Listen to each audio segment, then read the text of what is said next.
Well done, all. And I was a little bit disappointed that whole race. And when I finished, it didn't feel like I won any. You're only 17 years old. You finished first. You broke the course record. You had an incredible race. I don't want to say I fluked this. It was just, let's just go. Let's send it. Went into it thinking no walking. Did you run every single hill? I didn't walk a single bit throughout that whole Wow. race. You will have a 100% advantage if you compared to people who don't. It was 100%. 100%. 100%. 100%. I guarantee it. I want to talk about the 5 things that you did in this race that allowed you to break the course record. Number 1, best bit of kit that you used. Best bit of nutritional advice. The one session that everyone should do every single week. One mistake that you made that you wish you hadn't have made. One mental tactic that you used to get you through a tough time. Last question. Is Western States 2027 incoming?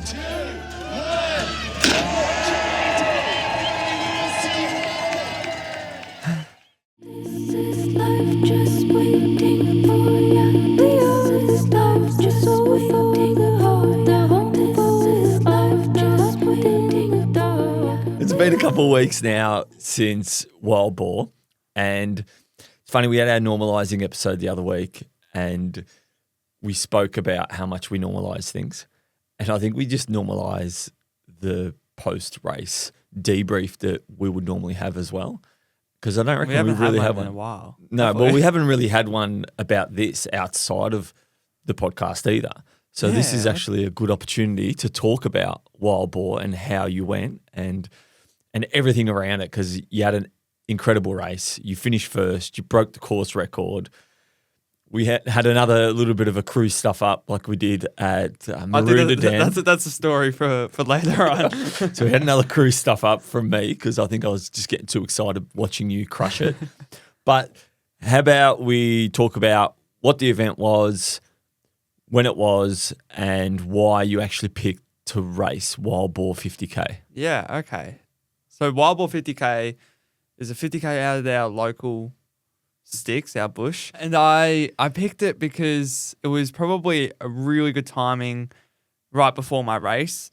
I would have What picked... race is that?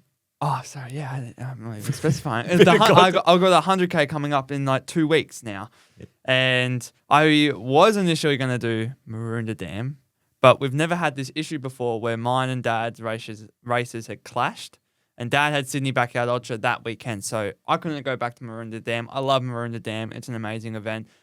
So I picked Wild Boar, which was probably a little bit closer than what I wanted to my 100K, but I've recovered pretty well. I think I underestimate the recovery in a young body. But a funny story, because I look at a lot of elites and what they do before their races, and I saw a couple of elites doing fast 30Ks. So I actually jumped on the website to see if there was a 30K event for this. What would you call it? This weekend, this racing weekend. And because normally Brett, the race director at Trailers Plus, normally has 30Ks at these types of weekend races. And he didn't. I'm like, oh my God, I'm just going to have to go with the 50K because I don't want to do the 42. I don't want to do the 21. Why didn't you want to do the 42? I don't know, because I don't know. I just feel like I got this thing for the ultras and I'm like, the extra 8K, not so bad. So I decided to do the 50K, which was, it was great. It was a great day out. It was a lovely day actually out there. Yeah, no, it was beautiful out there on the trails. It was super cold in the morning, but I mean, yeah. Well, we took off and my hands were so frozen. Like I couldn't even feel the pain in my, not that I had too much pain 9Ks in, but I couldn't feel any sort of burn in my legs going up or down hills until after 10Ks because my fingers, I couldn't feel them for 10 kilometers. Well, it was 5 degrees when you took off, and you took off in a bloody singlet. Yeah. And I'm like, what on earth is he doing? Anyway, I thought he knows what he's doing. Everyone else is all rugged up, gloves and stuff like that. But when you're running as fast as what you were out the front, maybe you heated up pretty quickly. How about you let us know, what did training actually look like leading into this? I know that this wasn't an A race, but the way we normally talk about events, and you can probably attest to this as well, when you're going into these events recently, you're looking at not only trying to win it, but you're trying to break these course records every time. So when you're looking at trying to go into an event and break a course record, how does your training actually look when you've got that thought in mind? Yeah. Okay. So this particular race was a little bit of a tricky one to train for because I was still in the cross country season. I ended up actually having to give up my cross country journey because the regionals, the next stage I made it and was supposed to compete at, was the very next day after Wild Boar. So unfortunately, I just had to let go of that whole thing. But because I knew that going a couple weeks into Wild Boar, I almost sort of dropped the whole really specifying speed work for cross country. I almost went, okay, maybe it's just not right at the moment because I have bigger dreams and goals. Not to say that stuff won't come, but in terms of training before, I was prioritizing the speed and it was probably a good thing. I think in the earlier weeks, maybe 8 or 12 weeks out, I was really hard into the speed stuff and I got myself into some really quick strides, really speedy stuff. And then I realized, oh crap, I'm going to have to start doing some bloody hills. So I think we underestimate how hill legs don't stay around forever. And I definitely underestimated that. I'm still struggling right now with my hill legs because it's probably one of my weaknesses. But one of my strengths was going downhill because during my training block, I specified 3 big sessions for downhill training. And it's cool to just say no to the rhabdo session. Where does that come from? It comes from David Roach and all the sciencey stuff around going down hills and how it protects your quads and how you build up muscle strength and all the microfibers and all that stuff. So it kind of prevents you from having rhabdo. So I did 3 of those sessions spread out evenly, maybe at least maybe 2 to 3 weeks in between. And then in between a lot of easy running. All right, that you can't have in these weeks, you can't have multiple big sessions where you go a long run, a speed session, a hill session, just say no to rhabdo, you're going to blow yourself up. So a lot of easy runs in between. And it was almost like I was just switching things around every once in a while, switching different sessions. So one week I do a 2-hour zone 2 session, which is high zone 2, low zone 3, which for me is probably around 4:15 pace, which is fast. But Zone 2? Yeah, so high zone 2, low zone 3, so around that 150 heart rate. Oh, okay. And I'd find myself at that pace. Yeah, but I thought zone 2 was like lower end heart, like your. Well, you can like you can one, go, 120, 130. Yeah, so that's lower end zone 2. So I'm talking about high end zone 2. Where else? Where do the other zones come in? What do you mean? Zone 1, 3, 4, and 5. Okay, so there's a difference. So you know how you're only running one zone, and you just call it zone 2. And you're the doofus that goes, zone 2, and you're running at 4-minute Ks. So you know how you got like a range and a margin between the two. So you got at the start where zone 1 ends, which is maybe 110, 115. Yeah, and then where zone 3 starts and where zone 2 ends, is probably 145, 150. Maybe it's lower for some people. Yeah. But that's high end and this is low end. And I want to know where zone 3, 4, and 5 sit on your scale. Okay. Well, that's another. Because people are going to get confused. You saying high zone 2 and running 4:15 pace. Zone 2 is meant to be easy, isn't it? So it is easy. It's a comfortable, easy bit. So we get to a point where in zone 3 and zone 2, you start to kind of feel a little bit of a burn, but it's like an easy, comfortable for me. So high end zone 2, low end zone 3. Sort of in between that point, those 2 points. I don't believe you. Okay. Whereas there are zone 4 and zone 5 training, but that's when I'm training for uphills and I'm going really hard intensities. So that's probably like 3 to 5 minute efforts. Zone 5, definitely not. Zone 5 would be 1 to 2 minute efforts for me going uphill. Yep. But I definitely do a lot of training around going uphills because that's my weakness. And only maybe yesterday, actually, I did a session where I did 4 by 10 minutes uphill. Really hard. Probably zone 2? No, not zone 2. That was probably zone 4, around about there.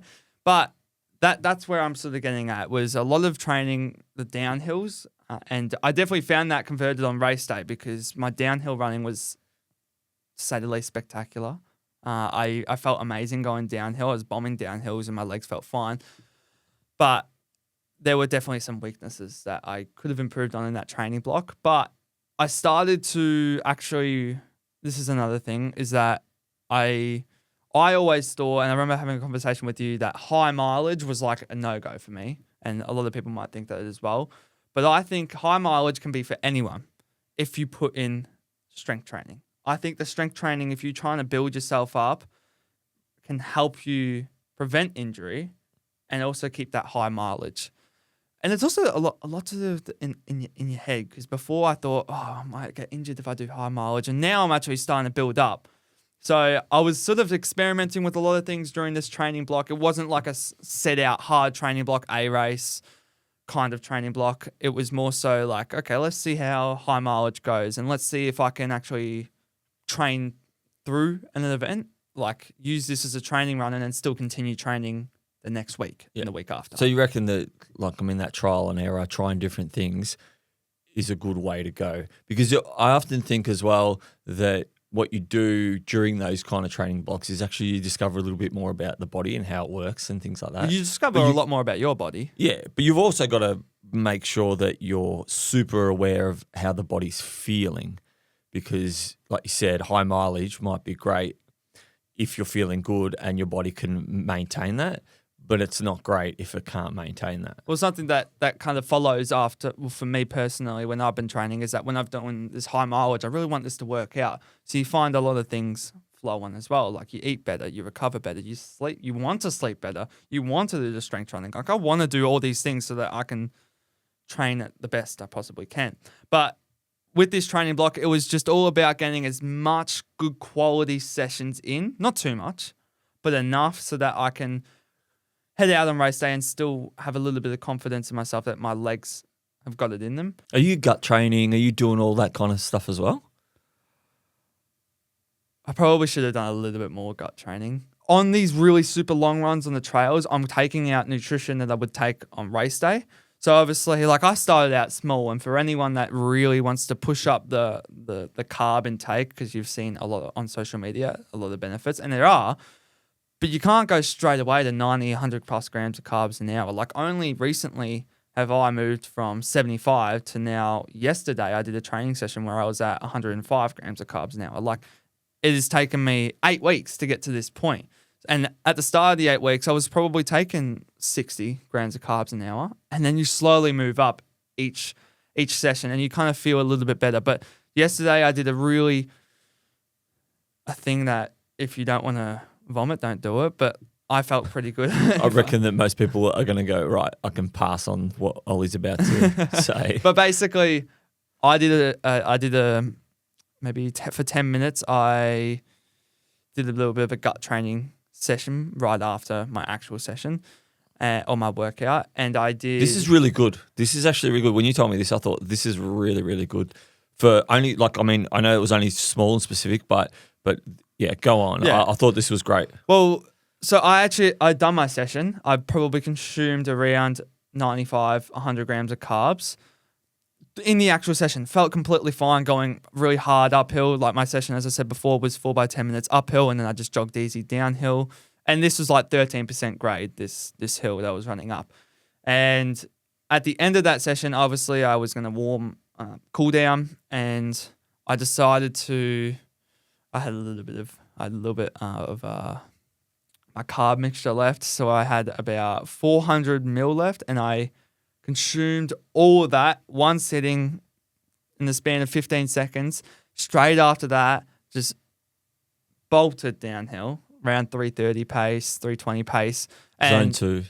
This is not, or maybe it was zone 2, because my heart rate when I was going down was like 145. I don't think 145 is zone 2, but anyway, go on. And then, anyways, I ended up running downhill, just really training the guts. Like a lot has to do with like the burps as well. Like I'm just trying to get the burps out. If you're burping, that's a good sign. What is it a good sign for?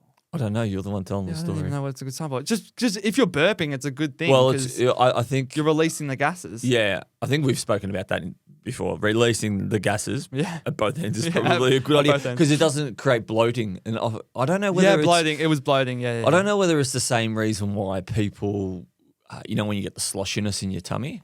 I don't know if that's why you get it. You know why people get the sloshiness in your tummy, right? Why is that? Over the years, Is this the scientific actual reason, or is this just your opinion? This is just my experience. So sometimes, like when you obviously don't have the opportunity to go to the toilet, I'm talking number 2, and you decide to hold it in, and you continue to consume, I feel like that sloshiness happens. Every time I decide to hold my number 2 in, sloshiness always happens. I don't know why, I don't know how. I think that's what it is. I don't know. I don't know. I don't get it from that experience. I normally get it from just drinking a heap of water or drinking a heap of fluid, and then it's like too much fluid in the tummy. It's as if it can't process it in time. But with this downhill, I actually felt really good in the guts. There was a slight bit of sloshiness at the start. Then I got a couple burps out, and then I was fine. So sort of small stuff like that can help you train your gut. Not so much like carb intake or carbs per hour, but just the actual ability to be able to consume and be able to run at fast paces on when you're fueling. Yeah, I found that during the Unbreakable event, I actually found I was eating a lot in small spaces of time. Can I say something? Go. Dad would actually come back really hungry. Yeah, and that's also a good sign that you're taking things on board really well. Yeah. Well, being able to eat. You kind of want to be hungry. Yeah, you kind of want to be a little bit hungry. But I found that obviously through training, same as you, I'll eat before my training sessions. I'll eat on my training sessions. And it's those small little incremental things that you do during training that allow you to then perform on race day. Yeah. It's like maybe a little bit of mindset stuff that you might be working on, maybe obviously a lot of physical stuff. But yeah, your gut training, in terms of when people say, oh, well, what does gut training look like? That's what it looks like. Doing things like you just did, eating before you go for a run. Now, you don't have to do it every single time. But don't eat a meal before you run. Yeah. But, I mean, try it. I've tried it before. It's not pretty. No. Well, but that's what I mean, though. Try it and then see what happens, because some people can tolerate more than others. Yeah. So. Yeah, but also a big part of gut training is just fueling with your race day stuff on long runs. That's probably the basis of where the whole gut training is. Taking it a step further is probably what I did yesterday, and eating meals before your runs. I wouldn't advise that, but if you want to do it, no one's stopping you. But those are probably the small things that are little percentages that can get you to where you want to be. But the really big stuff was the training that you got to do, the good quality sessions, as I mentioned before. Yeah. So take us to the start line. I had the pleasure of watching you throughout the whole race, but you looked dialed in from the get-go. You did. You looked super dialed in, and you were super keen to get going. Maybe it was because it was freezing cold as well. Well, you don't know why. But so let me finish. Then there's that video at the start of you trying to take the pole out. And that was, I recorded and I posted it up, and everyone's like, man, he tried to take out the pole. Well, what happened at the start? Yeah. So I was obviously super eager. I hadn't raced in 6 months, which is crazy for me. I was like, man, I need a race. And this was the race. And probably that eager was represented when I took off at the start and nearly hit a pole. But for everyone that was concerned, for me, I did not hit the pole. I dodged it. I did bump into one of the Lambros by accident as he was filming. I don't think it affected his video, but it probably made it actually better than what it already was. Maybe that's why they got more views. Yeah, maybe. I don't know. But yeah, the winner bumped into him at the start. I've never seen him again. It was weird because the start line was set up in a certain way, and then I was like, next minute I'm running with my head down. I look up, I'm like, oh my god, I'm going to hit a pole, and I had to quickly dodge. But I did not hit the pole. I was fine. Yeah, and I took off, and it was just so exciting. Like, I just hadn't raced in a very, very long time. But I also was a little bit lost because I didn't know whether or not I was going out too hard, or whether or not I was too slow. Well, what was your kind of thought behind your race plan in terms of, like, I want you to tell me the whole story of how it all went, but I want to know, what was your kind of race plan? Because you'd seen the elevation plot, you knew where the hills were, you roughly knew the terrain. No. I know that you hadn't Oh, trained on it, but yeah. I'd told you that it was very rocky, very quarry. Yeah, I took that with a grain of salt. Quarry rocks. Yeah, well, I mean, it's a tricky one because out there, it's almost like when we go out to Lerderderk, there's a lot of small, sharp rocks everywhere. And what looks like an easy, on the elevation plot, where it looks nice and easy going downhill, it's not that easy. So what was your idea behind your pacing for the event? So my goal was to always run under 5-minute pace. That was the ultimate goal. And I never really went into it with like a super strict pacing plan. I just knew that I would have to run uphills hard and then run downhills even harder. And that was That was your strategy. That was basically what I was thinking the whole Run time. hard, and then when it doesn't feel that hard, I'll run even harder. Yeah. So that was it. I wish we could all do that. But I was just like a lost puppy out there at times where, not because I didn't know where I was going. And of course, it's marked very well. It's just I just had no idea whether or not I was going to blow myself up, whether or not I was going way too slow, as I said before. So I was just really confused around the whole pacing thing because I actually hadn't raced a proper point-to-point in over a year. So I'm going into this like, what am I actually doing? Maybe it was just the excitement that got me out there. I don't want to say I fluked this. It definitely was because of my training, but there was no really sold thought process of how I was going to tackle the hills or how I was going to tackle pacing. It was just, let's just go. Let's like send it. Like it's almost like discover as you go. Yeah. Which is really cool.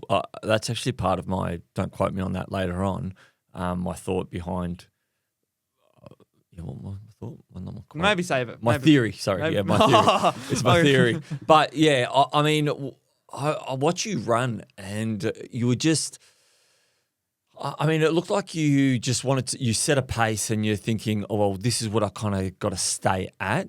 And you didn't, I think a lot of people, what they do, they'll go out at a pace and then they'll blow out towards the end and then they'll back off. So they might go out thinking, I want to average 7-minute pace for this whole run. So they'll go out at 6s and then they'll back and then they'll, die off towards the end and then they might average 6:45, 7-minute pace for the whole run. But did you find that you maintained a pace the whole way? Yeah. I'd actually be interested to see, to get up the Strava again, about to see all my splits. But because the terrain and the course and the hills there was just so varying, pace obviously was different each time. But for the most part, I think towards the end, uphills faded. I went into it. Maybe that's part of the pacing if anyone's interested. I went into it thinking no walking, always running the hills. And I did that. Did you run every single hill? I didn't walk a single bit throughout that whole race. And that was the goal. Because I thought walking would, and David Rotor says it messes up with the rhythm. And I completely agree with him on that. Because like you get into a rhythm of running super fast paces over certain terrain and certain courses that when you walk, you almost get in your head a little bit that, oh, am I going slow now? For me at least. Or at least it just messes up that rhythm of what I've been doing for the past 40Ks. Yeah. And it almost motivates me to keep on running faster towards the end of races. So, well, what if someone can't actually physically get up those hills? Do you think it's like, a fast walk or something like that would be? Yeah. I don't see there's any harm in training yourself to be able to walk fast, and a lot of people do that. I just know that with elites and a lot of elites that they are training themselves not to walk, power hike. But even all the elite females at Western States, they'll hike up the first hill to the escarpment. Yeah. The men probably don't, but the women do. Maybe some men do. But like a lot of people train themselves to hike fast. Yeah. And if you can't run, and I don't expect everybody to run up every single hill, but at least do yourself a favor to train yourself to hike fast. Yep. 100%. All right. So you shot off like a rocket at the start. I think you were in first place from about 10 meters onwards. How did it I got a feel? little story. I wasn't in first place the whole time, actually. Oh, weren't you? No. Oh, tell us, fill us in. Okay. So, and I got myself really down about this, right? So I'm like cruising in. I'm really ahead of pace. I'm like maybe 4:35 average coming into 10, 11 Ks in. And I'm running up this hill and I just thought, okay, there's something brewing down there for a little bit now. All right. Block your ears if you. No. It's nothing major. I just thought, okay, I can either hold this in, but knowing that I'm going to feel that slushy feeling, I didn't want to do that. So I just thought, okay, even though you're going to stop for a little bit now, just go for a crap for 2 seconds. And it wasn't that long, for 2 seconds, and then get going. And like, to be honest, like the guys that were behind me, they were not far behind me. Like I went for maybe 45 seconds and we're already there basically. I'm like, oh my God, I thought I was very far ahead of them. Anyways, I ran up the hill and I ran maybe 150 meters. I realized I forgot my bottle on the ground. So I ended up having to run all the way back and it was maybe half full. And I just thought, man, I'm going to get those carbs in. So I didn't want to miss out on that opportunity to get more carbs in. So I had to run back, grab my bottle. And then I ended up sprinting back up. So I was maybe out, not first for maybe, I don't know, a minute 30 of the race. And that's it. What did that do for your head? Man, it was awful because like that section, I was super. We were going uphill, and I ran uphill, caught back up to the lead group, and then started running downhill, created a gap again, and then we got to a point where it was super technical.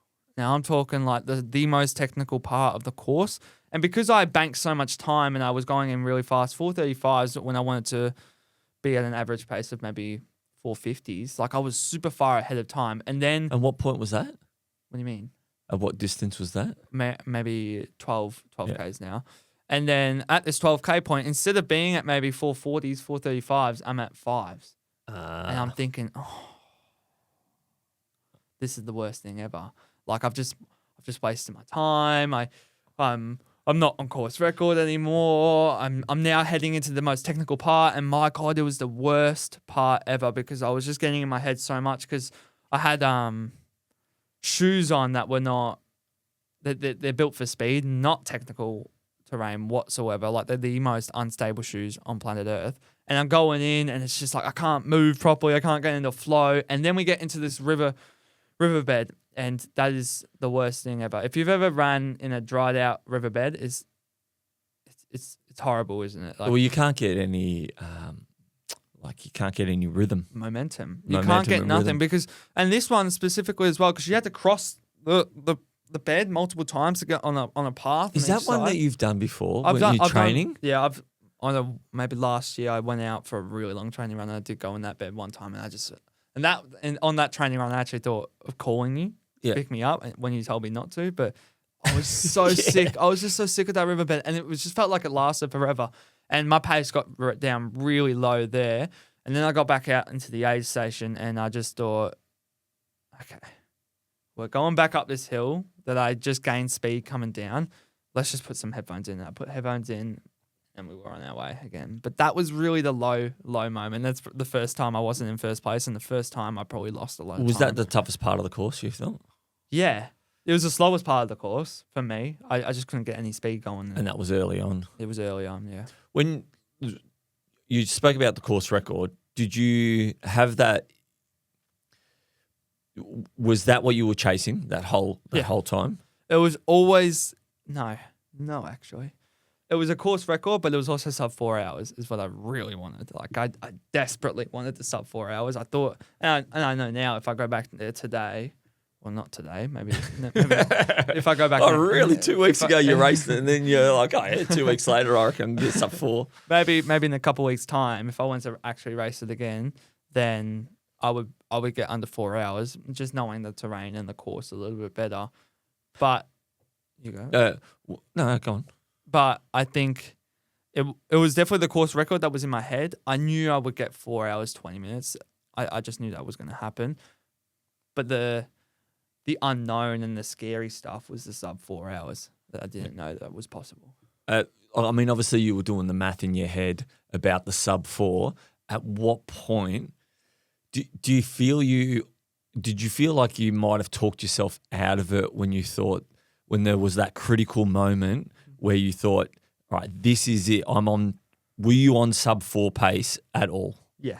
You were? At what point were you on sub 4 pace? I was on sub 4 pace before I hit that technical section, and then Where? At what mark? At the 12K mark? The 12K mark. Yeah. I was on sub 4 pace at the 12K mark. I dropped off around the 15K mark, but I was still just on course record pace, and I was still running up that really long hill that you kind of sort of, to give some perspective to people, like you come into an aid station and you come down maybe a 2-kilometer nice flowy hill that you can gain some speed on, and it's on like some gravel track, so you can run 330s down there, and that's what I was doing. And then you come down there and then you do like a little loop around to come back to that aid station. And I came back to that aid station, obviously had to run back up this hill, and I was still motivated at that point. The whole time I was motivated to get sub 4, and then I realized I got to a low moment where you're talking about when it's critical, when I started to drop off the pace, where it's critical to keep this pace to get sub 4. And I had a moment where I'm like, yeah, no, it's not going to happen.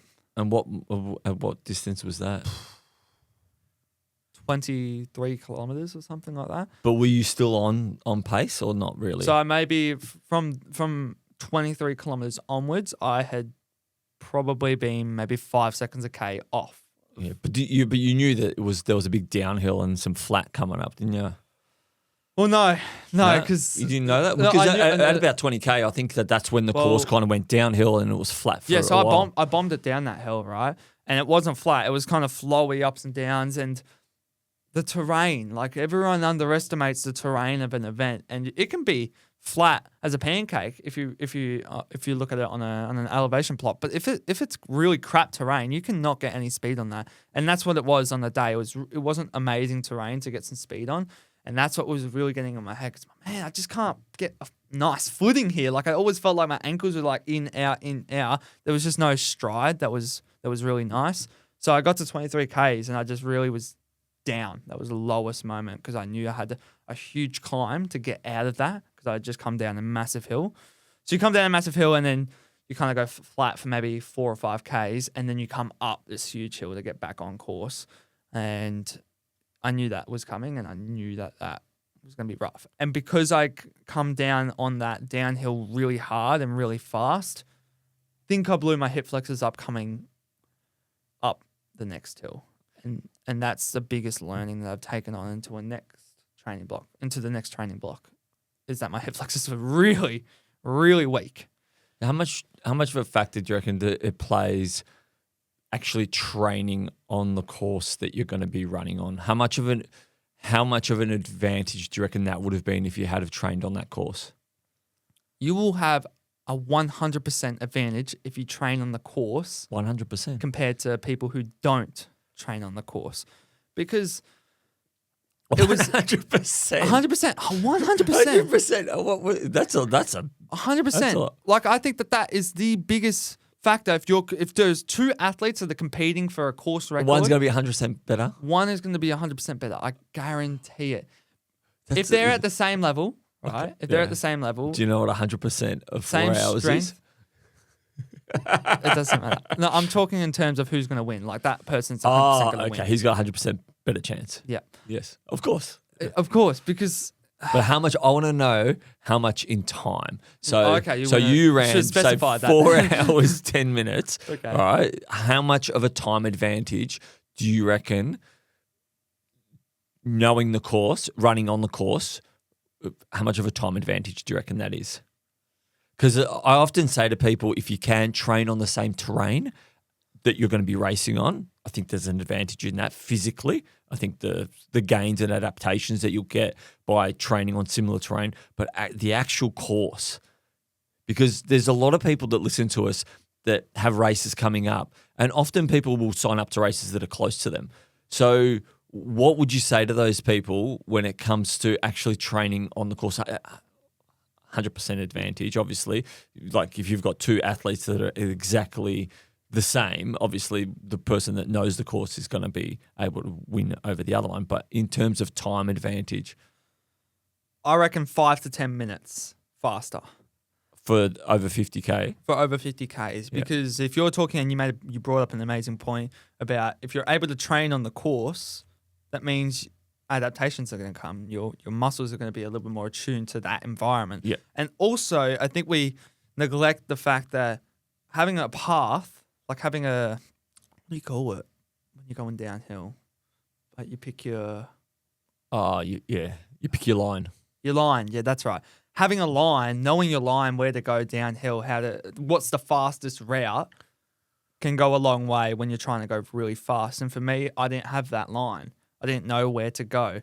I was headed into that unknown of what's to come, what the terrain was like. So that played in my head a little bit, and that specific mental unknown might not have as much of an impact on time as what the physical adaptations you might get from training on the course, but still that plays in your head a fair bit, and that's not a nice feeling to deal with. No, yeah, 100%. Do you think that knowing how long a hill goes for as well? So say you've got a really long hill and there's like a flat section a third of the way or halfway, are you more likely to run to that flat section knowing that you're going to get a bit of a respite? But if you don't know, because an elevation plot won't tell you that there's a 30-metre section that's flat, do you think that plays a big part? Well, I ran the whole thing, so I know that you ran the whole thing, but for majority of people, if you know the course, then you're gonna have a reward to seek for, and my reward was the end. If someone trains on the course and knows the course, their reward will be little mini sections that are broken up throughout the course, and they're going to be on that high a little bit more than what someone who doesn't know the course, because their only high, their only end to something that's really hard is the finish line. It's not the halfway through the hill. It's not this really long downhill flowy section that you know is coming up after this long hill. Yeah. So it's the mental preparedness, preparing yourself mentally before the race actually happens by actually going and training on the course. So. I actually think it's very similar. I mean, have a look at what you're doing now. You've got the Yu Yang's 100K race coming up. What are you doing? You're out there training where?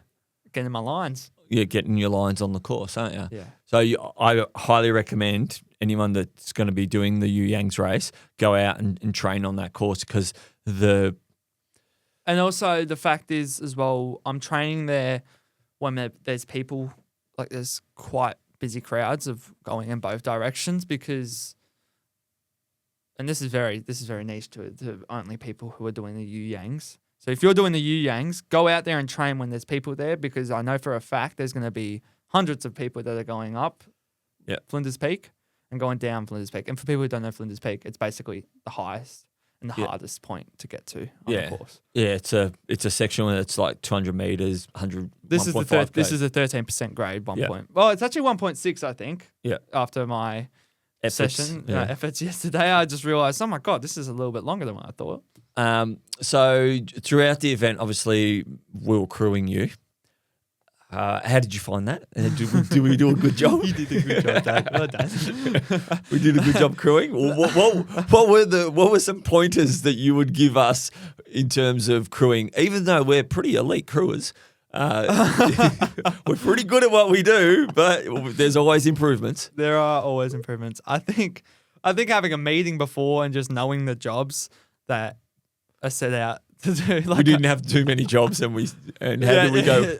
Literally, all Dad had to do, and Mum and Mish, all they had to do was at one aid station. I specified this directly before this race.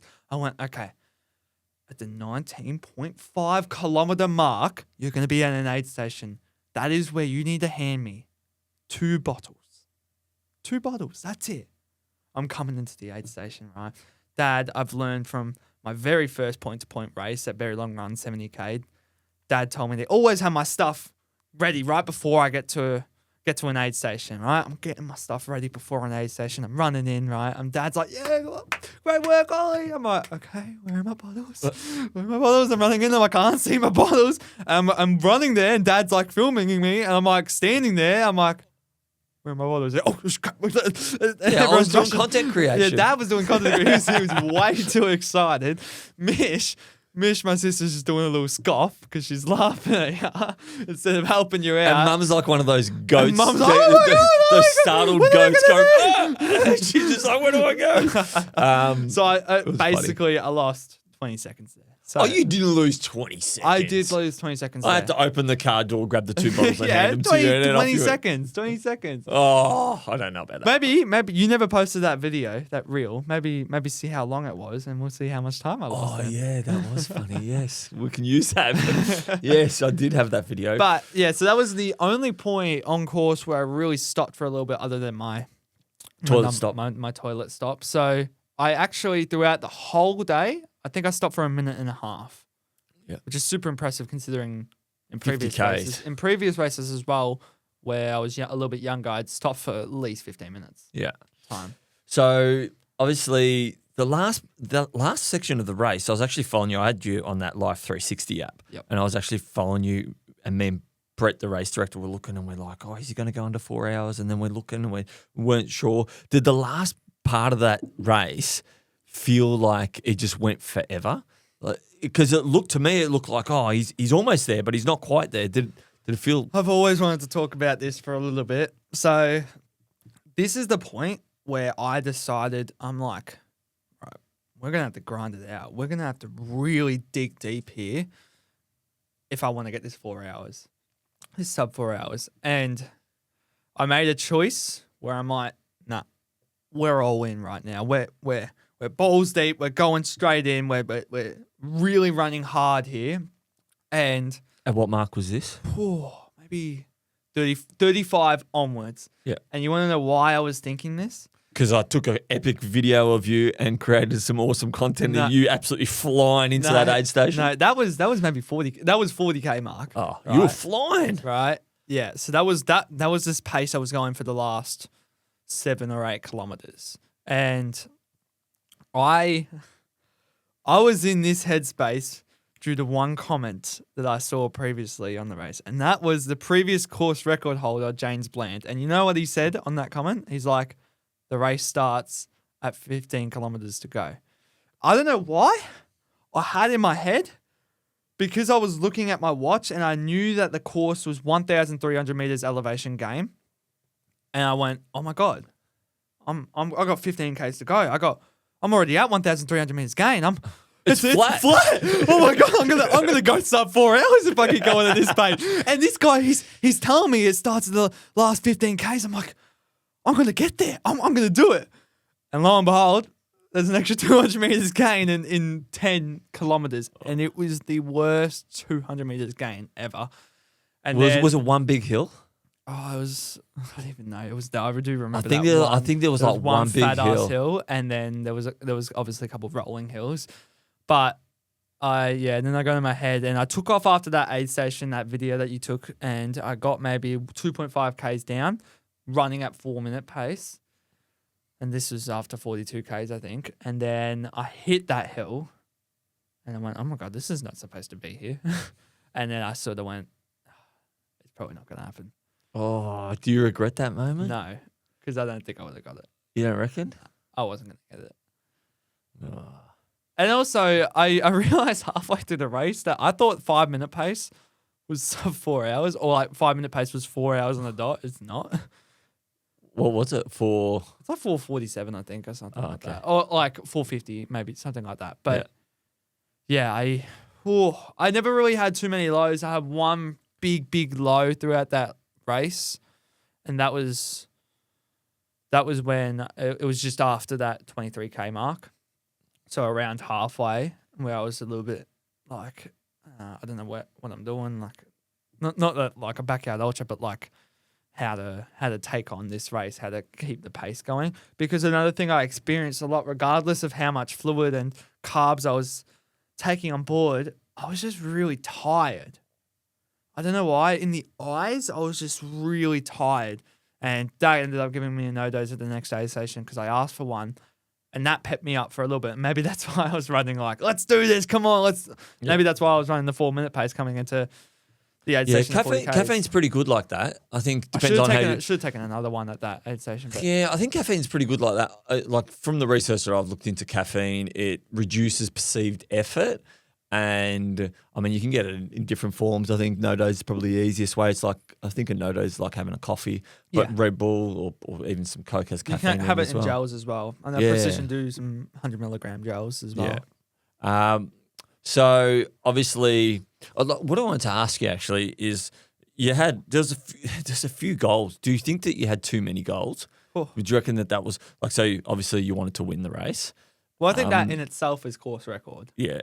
Well, you want to win the race, you want to do a course record, and you want it to go sub 4 hours. Do you think sometimes having too many things and putting too many expectations on yourself can be a little bit tricky? I mean, you had an incredible race.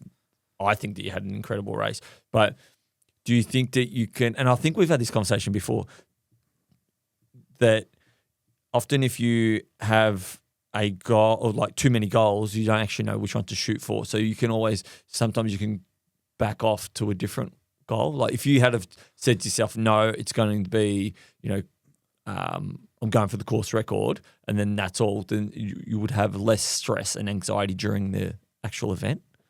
Yeah. Do you think that would... I think going for the course record would have in turn given me less stress and anxiety towards the event. Yeah. Just purely based on the fact that it was slower than the 4-hour goal. And I didn't want to do that though, because I feel like although the winning, the course record, they all sort of, unless someone's really fast and would run under 3 hours, 50 minutes or whatever, they all sort of came into the goal of sub 4 hours. They were inherently, that's what was going to happen. So maybe, by me saying the goal out loud, doing the Brady stuff, it definitely got on my mind when like there were people at the start. Like I had so many people. I'm like, who told you? Who told you I said that? I didn't say nothing. You do realise we've got a podcast. I know. I'm like, how do you know I'm trying to go for sub 4 hours? And then Brett announced it. I'm like, Oh, did he announce it? I don't know if he announced it. I feel like he said something to me at the start or said it on the microphone. Oh, wow. And I thought, oh, God, Jesus Christ. No pressure at all. I know. So never throughout the event, like when I was actually racing, did that get to me? Like that thought of not going under sub 4 hours. It was more so me personally, I was quite disappointed. Like I wasn't actually overwhelmingly happy towards the end. I was... Yeah, well, that's what I was leading to. Like when you crossed that finish line, you crossed it so casually, you just stopped your watch, you're like, took a breath, it's like, right, what's next? That's what I felt like. Like, do you feel, and because you put that pressure on yourself to go sub 4, do you feel like you almost couldn't enjoy it as much when you crossed the line? To be honest, I was a little bit disappointed with my result. Yeah? Yeah. Yeah, you can't be like that. You can't be like that. I'm always chasing for more because I was so sold on the sub 4 hours. I really wanted to see 3 on my watch. Yeah. And it just didn't happen. And I was a little bit disappointed. That's why I probably didn't get to take in that whole victory. Like it didn't even feel like a victory. Oh. That whole race, and when I finished, it didn't feel like I won anything. You reckon? Probably, yeah. That was probably a little bit of the danger of me setting such an ambiguous goal. Ambitious. Ambiguous. I mean, an ambiguous number is like a crazy number, isn't it? Yeah. No. Yeah, yes, it is. Ambiguous. Let me search it up. I can't wait. Go search it up. It's definitely not ambiguous. Ambitious, I think, is what you're... Ambitious is like... I know what you're meaning, but... Okay, hold on, wait. Wait up. Okay, so AI Overview says an ambiguous number is any number or numerical string that can be interpreted in more than one way, resulting in confusion or multiple valid meanings. Yes. So, yeah. An ambiguous number, it's ambiguous. My goal was ambiguous because it can be interpreted like, oh yeah, that's an achievable goal, or oh yeah, that's not an achievable goal. It can be interpreted in many ways. No, I think that you put your expectations. I think it's ambitious. Yeah, I set an ambitious goal, and yeah, I couldn't get there. I got humbled, essentially. Yeah, that's what I want. That's what I want to run my paces at. Yeah. So the thing I think at the end of the day, what you don't understand is that you're only 17 years old. What the hell just finished? It fell. Oh my God. My bowl just fell. Oh well, that's right. Checking back up. I think at the end of the day, what you don't realize is that you've normalized being a 17-year-old kid running 50K races and crushing it, breaking course records. And it's just, you're like, oh, I don't know if I'm really happy about it. I think you need to take a step back and actually zoom out and have a look at what you're actually achieving because it's so unknown. And I keep going back to this unknown thing, but because no one else is doing it, you don't know how good it is. Do you agree? So when I go out and do a backyard ultra, it's really easy. I'll just go out and do a backyard ultra. I'll get 75 hours and then we can go, that's not too bad because we're comparing it to someone like Phil Gore. Well, you want to know when we're comparing you, well, we can't compare you because there's actually no one doing that. You are the 17-year-old Phil Gore going out crushing these events and thinking, oh, I've got to do more because I'm not getting sub 4 hours. You not only did you win the 50K event, but you broke the course record, and the person so you beat everyone on the day. You bet the guy that had the course record, but then you couldn't beat yourself, your own expectations, so that you were disappointed. I don't know whether that's a good or bad thing. Well, what do you think? Well, because there's no one else to really compare to, like you said before. The only thing I'm comparing myself to is... Well, there is people to compare to. The previous people that did the race. Yeah, I know that, but I'm comparing myself to elites and the times they're running. Yeah. On certain terrain, on certain elevation. Yeah, but they weren't there. Hans Troyer wasn't at the race. Jim Walmsley wasn't at the race. So you can't compare. You don't know how they would go. You got no idea. That terrain was rough as hell. So I think you've got to... I don't know. At the end of the day, for me, as an onlooker, everyone was like, wow, you absolutely crushed it. See, You almost beat the marathon runners. I think there was only one marathon runner that came in before you. Yeah, I wasn't so, wow. It wasn't like that wow, like amazing feeling. Like it wasn't the feeling that I'd always dreamed of in my head and manifesting all the time. Maybe I'll get that at Surf Coast Century. Yeah. Like it kind of depends on maybe the race or... Yeah, and I think you went with the mindset that it wasn't your A race. It might have been your B race. Yeah. But well, not even my B race. It's probably my C race. It was just a race that I would train through. I needed that because I hadn't run in a proper race in 6 months. Yeah. I want to talk about the 5 things that you did in this race that allowed you to break the course record, whether that be gear, nutrition, pacing. What are the 5 biggest things that you did to make sure that the course record was broken? So, number 1, best bit of kit that you used. The naked belt. It was amazing to fit all my bottles in. It was just amazing. What is the naked belt? The naked belt is basically like a Sherpa pocket that you can slip on around your waist and then put some bottles in, your phone in, some gels in, and it just works really well because there's so much space as well. Like you don't have to wear a pack. I feel like me wearing a pack is just... it's too much. Yeah, it gets a little bit hot and sweaty, doesn't it, as well? So best bit of nutritional advice. Train with the stuff before your race. Otherwise, stuff is gonna go wrong on race day. Yep. One mental tactic that you use to get you through a tough time. You got to believe that you have the ability to sit in the pain because the person who can sit in the pain for longest will achieve greater. What's the one session that everyone should do every single week to help them achieve, whether it be a race win or, just to get through a 50K race? Easy runs, but with strides. You got to add the strides on the end. You got to keep that top end speed throughout the year. What's one mistake that you made that you wish you hadn't have made? There were many mistakes. Probably, I shouldn't have gone back for that bottle. Should have left it.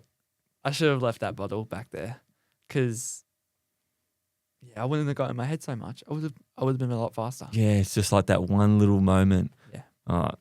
That's cool. That's crazy how one little moment can change the trajectory of your whole race. Hey? Yeah, and I often find that when you're running, in any race or any event, for me, the biggest thing I think about like that, those kinds of moments is when you've got to go to the toilet. It's like, I've got to do this anyway. So I might as well just go for a whiz or whatever I need to do. And I think that in that moment with that bottle, it's like, just leave it. It's only you think about it, it's only in our backyard. We could have just gone and picked up that bottle. You would have remembered where that was. Yeah. But the nutrition that was in that bottle, did you need it? Maybe it wasn't crucial. I still had another bottle on me, but I don't know. I just got in my head too much where it's like, nah, got to do this. Maybe a little bit. Maybe I just got to let it flow a little bit more next time, not be as strict on myself. Yeah. All right, cool. We still haven't named this segment, but it's the review segment. I'm still going to come up with a decent sting for it. I could just press a random one. And no, maybe don't press air horn or something. Air horn for an announcement. So for the last 3 or 4 weeks, maybe a little bit longer, we've been lucky enough to trial some Mount to Coast shoes. They've sent us these shoes, but we're under no obligation to say that they're awesome or anything like that. So not sponsored. We're not sponsored, but so we've got 3 different ones that I've been trialing. One of them I actually did a little post the other week. Did you? After Unbreakable, my feet was so swollen I couldn't actually put any other shoes on. And these guys have got the C1s, which are these shoes here. I think that's their more elite. Is it? Road running shoe. Yeah, they're elite. They've got a little bit of a plate in there as well. Oh, have they? I think it's a plate, yeah. I don't know if it's a plate, but it might not be carbon. But these guys have got like a wide toe box. So you would have heard us mention Topo a lot on the podcast, and mainly I run in Topos because they've got a wide toe box. And these guys sent me these C1s, which are a road running shoe. I used to run in a road running shoe from Topo, which was like the Phantom. I loved it, but then they changed it.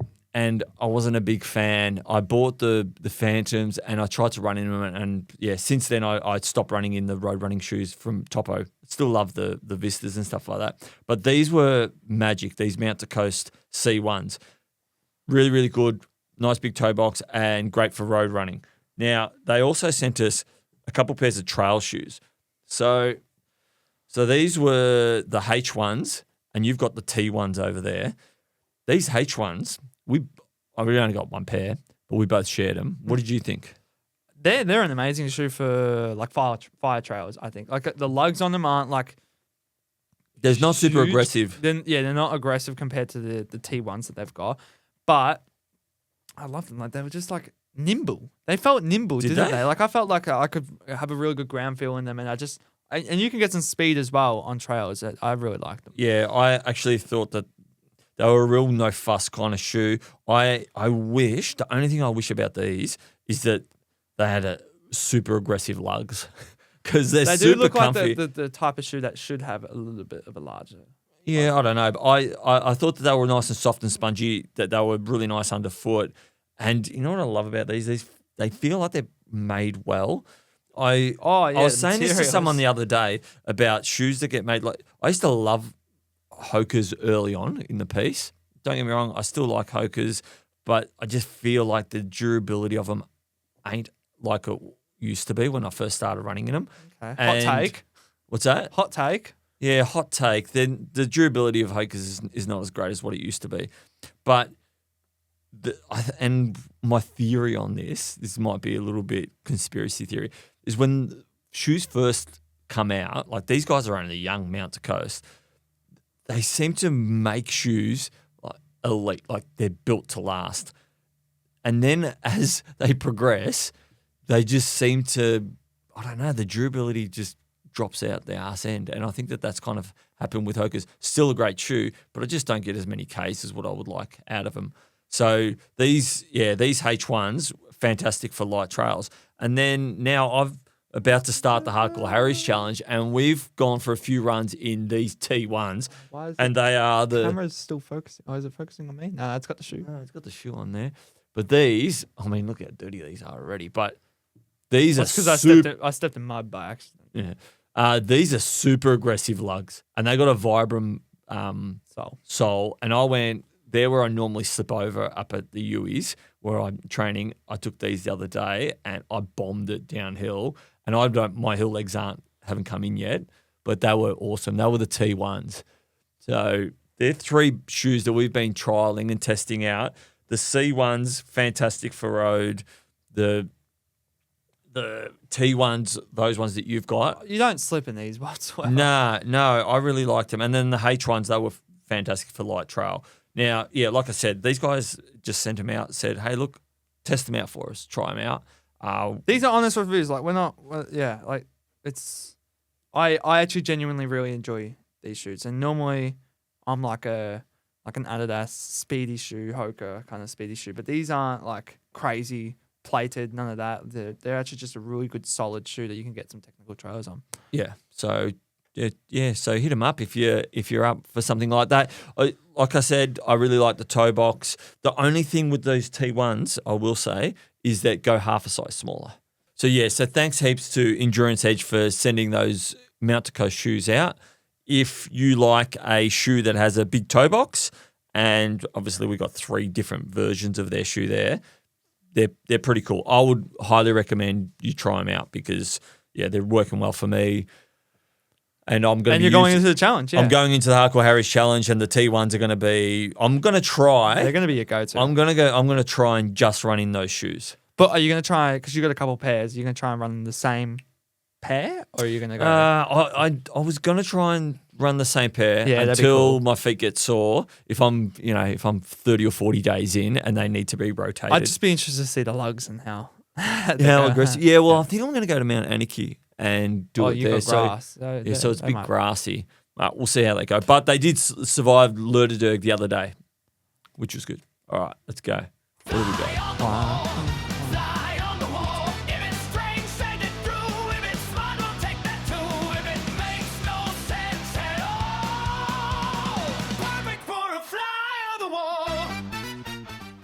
All right, let's get into some questions. So we had plenty, actually. People reached out. We'll start with the one that I've got here. Should trail runners be taking creatine? Hey.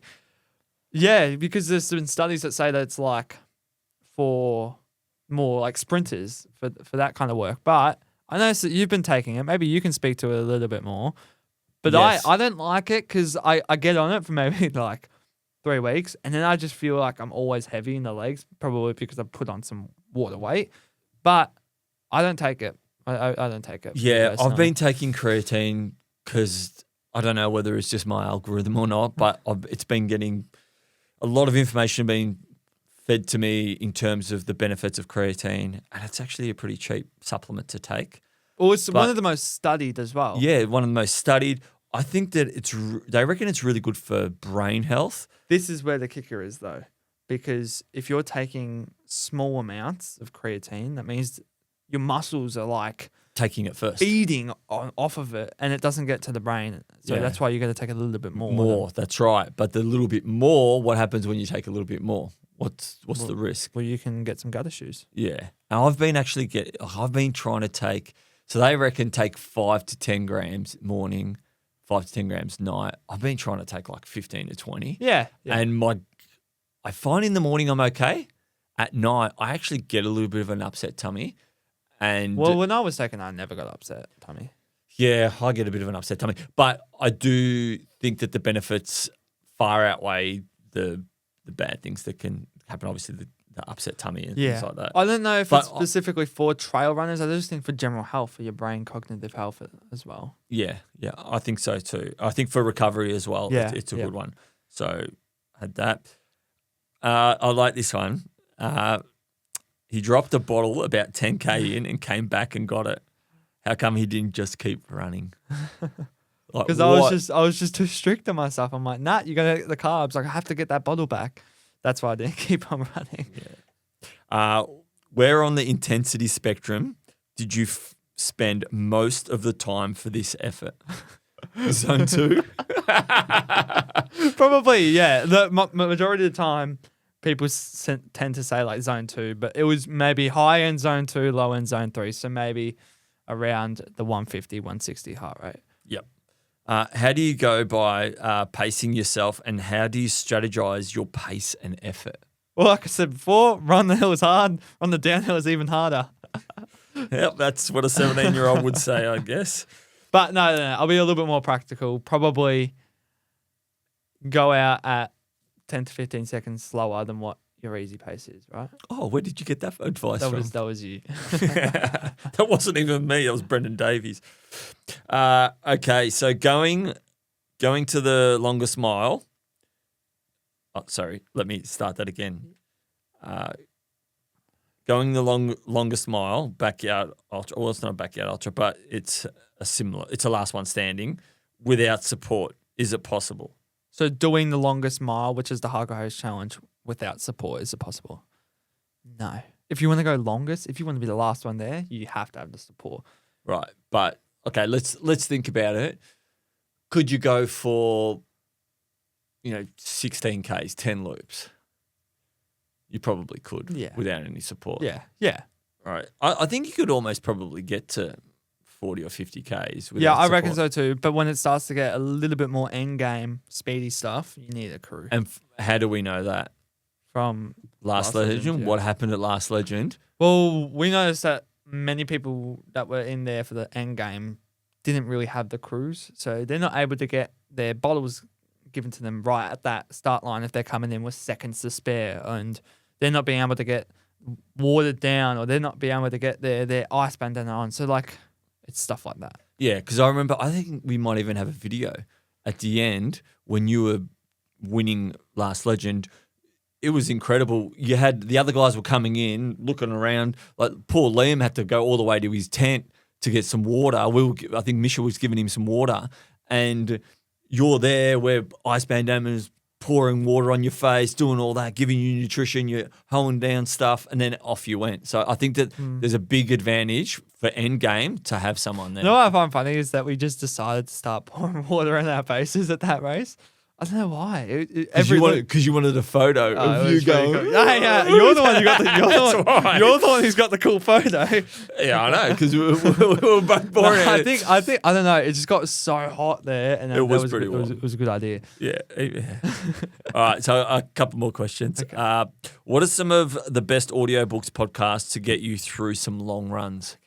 You want to go really sciencey. You want to know all the stuff about running. SWAT running podcast. Some Work All Play, David and Megan Roach. They're amazing if you want to learn all about the super sciencey stuff about running. I like Diary of a CEO. Great podcast. And he posts many different types of people and their stories. Do you actually listen to podcasts on runs? Yeah. Maybe not so much audiobooks. Was that in the question? Audiobooks and podcasts. Yeah, I don't listen too much to audiobooks on runs. I actually have never listened to an audiobook on a run, but podcasts, I definitely do. So Diary of a CEO, Some Work All Play. What other podcasts do I listen to? Jefferson Fisher has a podcast. I'm not exactly sure what it's named, but if you search up Jefferson Fisher's podcast, then that's good. That's all about communication and whatnot. He's real good insights there. Yeah. I find it very hard to listen to podcasts or books when I'm running. I come across the idea when I was really struggling in the Backyard Ultra to listen to David and Megan Roach's podcast, and it was one of their podcasts where it was they were talking way too many sciencey words, and it got in my head. But it was a good idea to listen to podcasts when I'm in the Hurt Locker, because I don't know, it just almost zoned me out of all that. Yeah. It was the best idea. I think you need podcasts that are just kind of a bit funny, but just kind of this podcast, this podcast is a great one. I would highly recommend it. No, I. If you want to know what podcasts I listen to, I do like Diary of a CEO, but I also like the Alex and Troy Cleary's Pulling Thread podcast. Yes.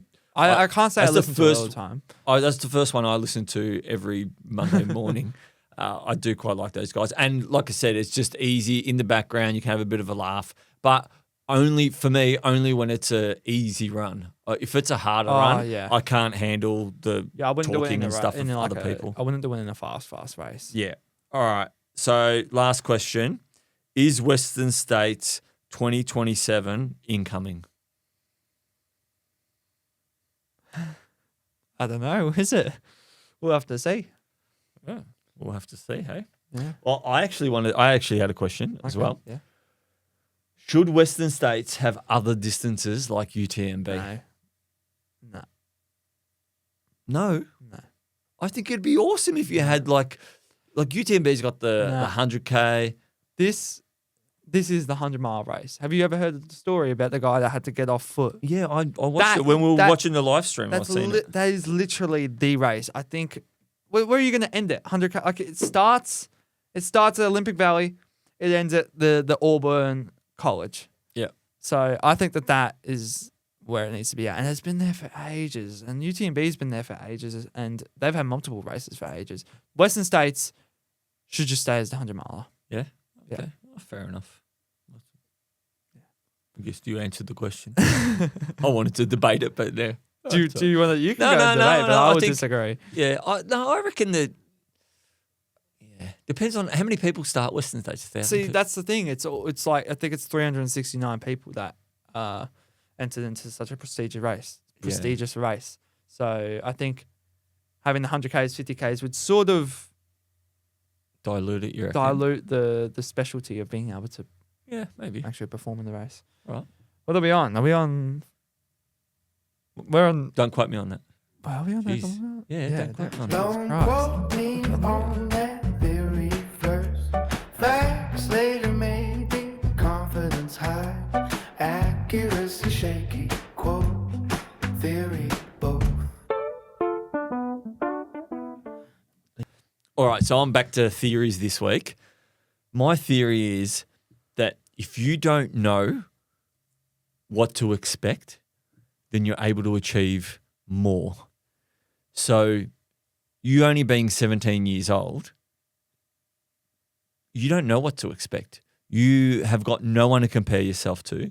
So you just go in there blindly and you achieve greatness. Now, you got to make sure that your expectations aren't too high or else you can quell your achievements. But not knowing is often the best motivator that you can possibly have. So Troy Cleary also went into that race. Never had he raced a 50-kilometer race. Who's Troy Cleary? So Troy's one of my first ever coaching client. He had never ran a 50K race. He'd never ran 6 months ago. He'd never been a runner. But in 6 months, he's trained himself, and with some of my help as well, to finish a 50K race. And I love watching him run because he doesn't realize how much potential he has.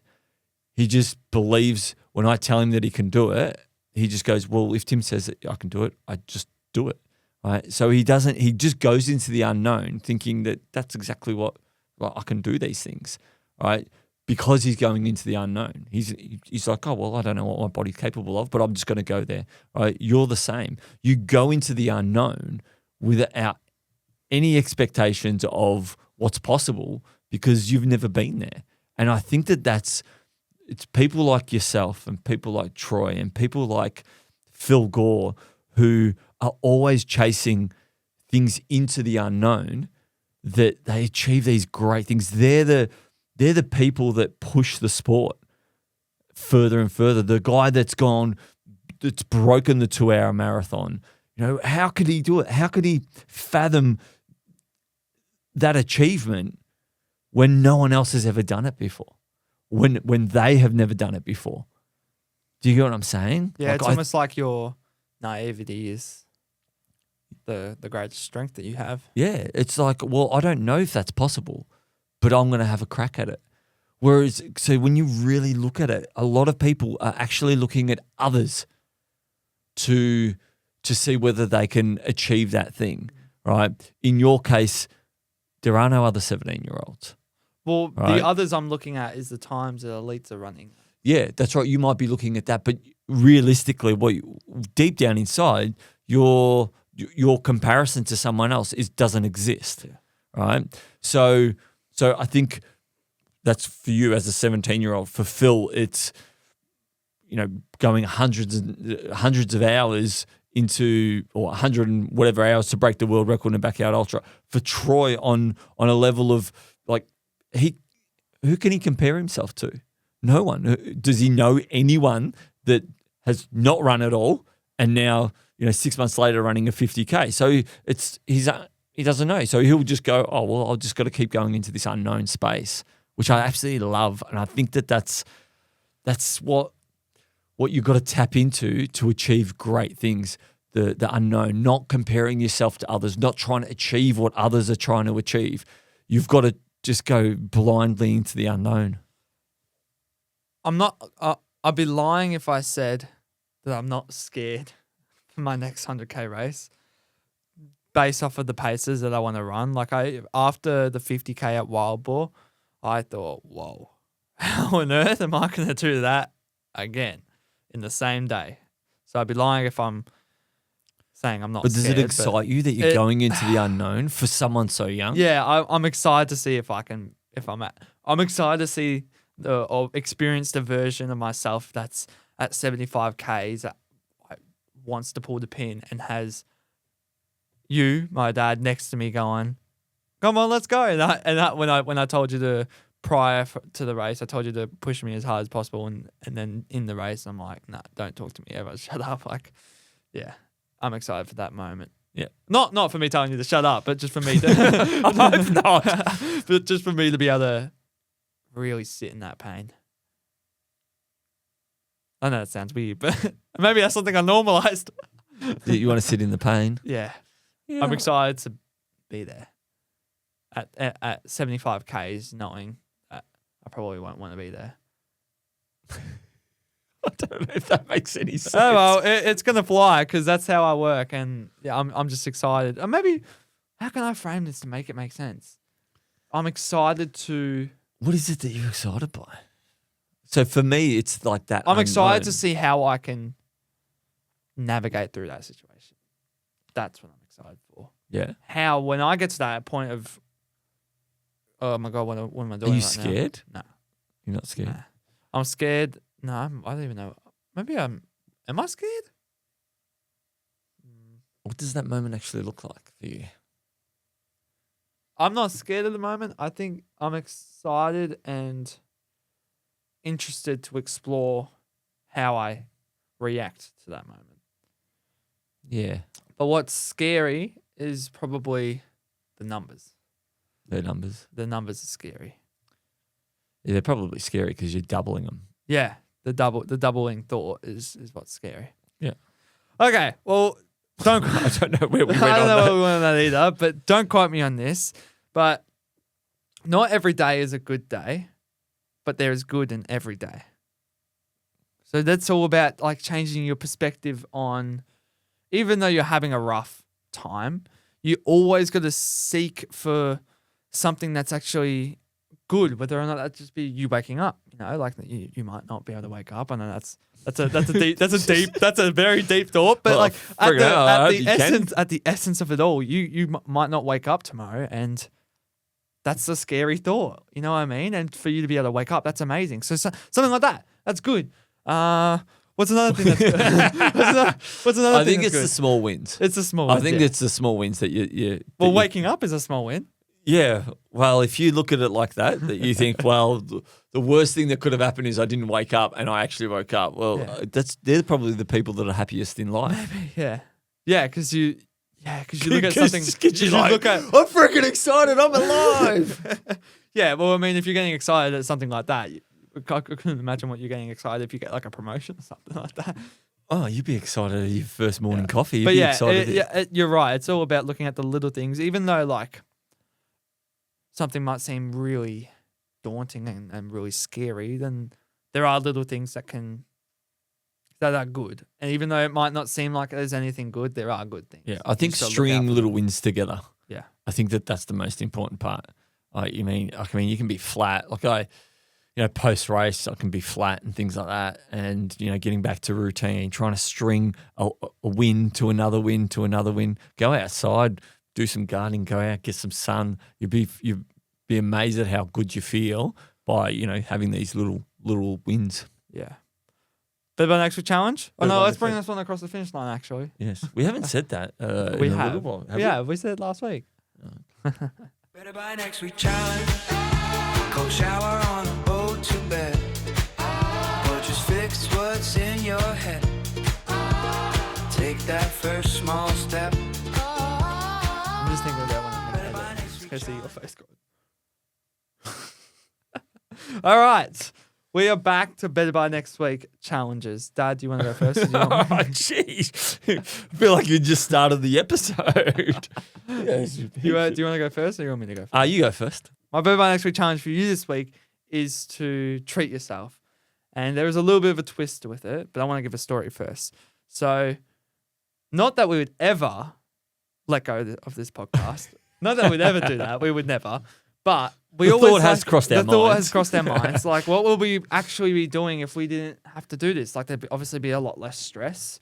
There'd be maybe a little bit more TV watching. But, that's that sort of stuff you would think you're trying to treat yourself to, right?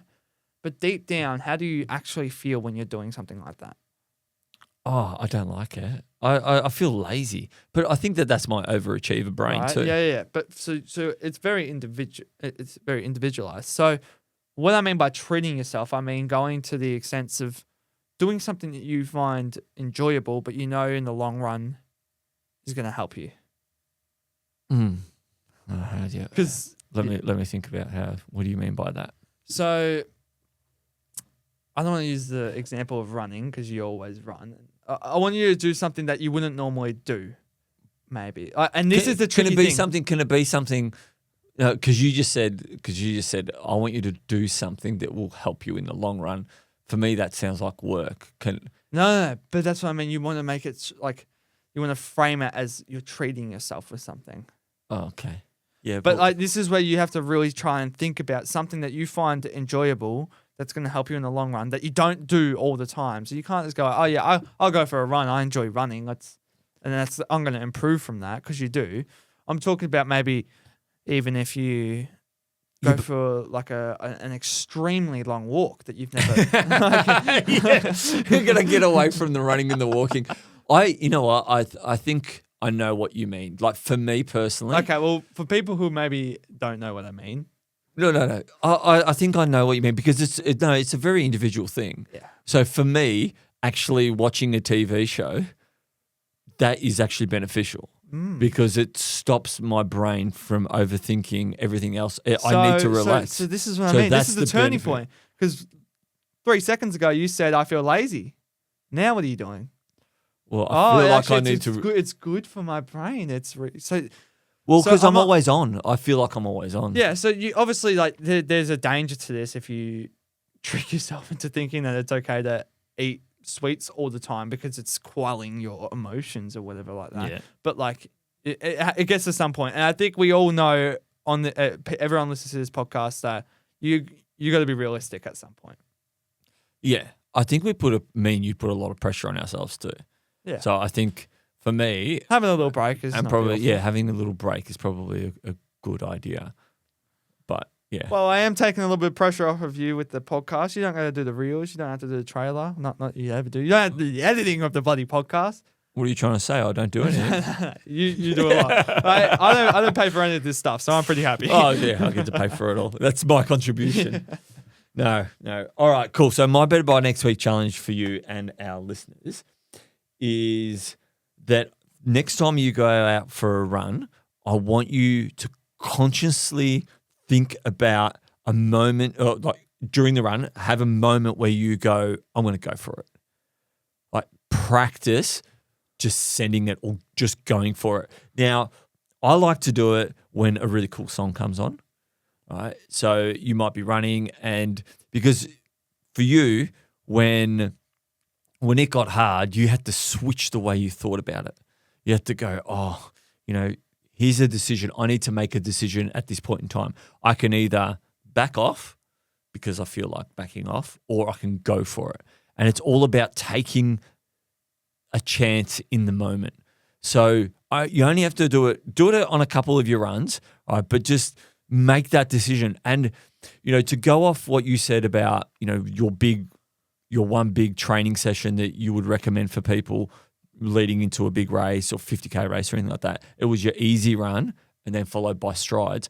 Well, making that decision to do the strides. People often go, oh, finish my run, I'm done. Well, make that decision to make yourself better. Well, I'm almost thinking about something different approach. Like you mentioned, like just a moment when you just go for it, right? I would be, if you were to challenge I am challenging you. challenge me to do that, I would more so approach that as like moments where out of nowhere you just do, right? Where it's like you're almost practicing that routine of towards the end of a race. You don't care less what your heart rate's at. You're just going for it. Yeah, but I don't want, because that's also the end of a race is a trigger to do that anyway. Yeah. Often people, do you get what I'm saying? I'm talking about in the middle of 25Ks to go. You're like, nah, let's go for it. Yeah. Like, come on. Yeah. So I want you to, I know that the strides is at the end of your run, but I want you to consciously think about moments during your runs where you go and just send it and just go, well, I might not have anything left. I'll do it now. So you almost do it in the moment. I saw a funny reel about like the easiest way to get up is like thinking, and then like they're in bed and whatnot, and they're like the easiest way to get up, and they just get up like you don't let your brain think about it. Like, Well, that's exactly what I'm talking about. So just go, oh, stuff it, I'll just do it now. Like take action in that moment. Yeah, I love that stuff. All right, cool. Good note to end on. Yeah. Enjoy your runs this week. Congratulations, Ollie, on an epic 50K Wild Boar performance. I think our whole community are super proud of your effort. Thank you. Well, we got plenty more exciting races to come. Yes, we do. We got a heap of exciting challenges to come, races to come. I'm about to start the Hardcore Harry's Vert Challenge. You've got 100K. How are you going to tackle that when I'm racing? Well, that won't be hard. You're not going to be able to pace me. Why not? Because you're not going to be able to keep up with me. Well, I don't think I'm going to be able to pace you. You're telling me 5-minute Ks. I don't think I'm going to be able to pace you anyway. Anyway, we'll talk about that for another time. Yeah. All right. Cool. Enjoy your runs. Go and absolutely crush it out there. Have a great week. I hope you're enjoying. If you're listening right now, I hope you're enjoying your run. And yeah, we'll talk to you next week. See you later. See ya.